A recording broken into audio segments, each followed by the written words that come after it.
Alright, I'm probably going to have to break this up into more than one recording to get it all done.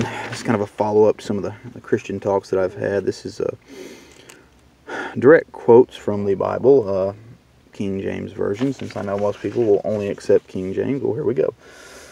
Alright. Firstly, Jeremiah 10, 1 through 5. Hear ye the word which the Lord speaketh unto you, O house of Israel. Thus saith the Lord, learn not the way of the heathen, and be not dismayed at the signs of heaven, for the heathens are dismayed at them. For the customs of the people are vain, for one cutteth a tree out of the forest, the work of the hands of the woodsman with the axe. They deck it with silver and gold, they fasten it with nails and with hammers, that it may not move. Sounds like a Christmas tree, doesn't it? Oh, wait, I've mentioned that before.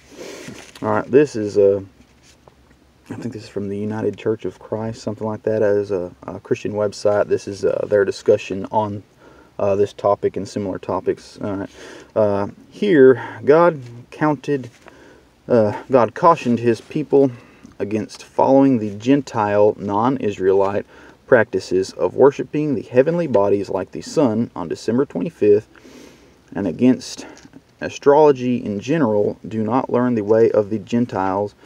Applies to all pagan religious customs. They were probably using maybe the New King James Version. Instead of it saying heathens, maybe it said Gentiles. Religious customs. Christmas trees. No, we're going to reread that. Do not learn the way of the Gentiles. This applies to all pagan religious customs. Christmas trees, mistletoe, and colorful lights that come from pagan winter solstice celebrations. Rabbits and Easter eggs as fertility symbols, and demonic concepts at Halloween, which they're not demonic, they're just heathen, all fit this prohibition. Likewise, a number of other modern traditions such as New Year's Day celebrations and Valentine's Day also fit the prohibition, as they too originate in pagan worship. In giving this instruction against learning the way of the Gentiles, or way of the heathens, God wanted his people to avoid this type of sin their forefathers had committed with the golden calf. Alright, this has to do with being a Christian and following heathen practices, and even doing heathen practices within the name of God. Same website, same Christian group. Does it matter to God? Posted on January 21st, 2011 by United Church of God. There we go. There's the name. We have a choice. We can choose the feast days instituted by God or the holidays substituted by men.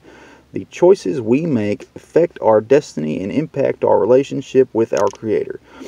Over the last 2 millennia, traditional Christianity has systematically laid aside the feast days of the Lord and established its own holidays. Christmas was established to enable pagan converts to come into the church fellowship without forsaking their heathen customs and practices. Easter is a replacement for the biblical Passover and Day of Unleavened Bread.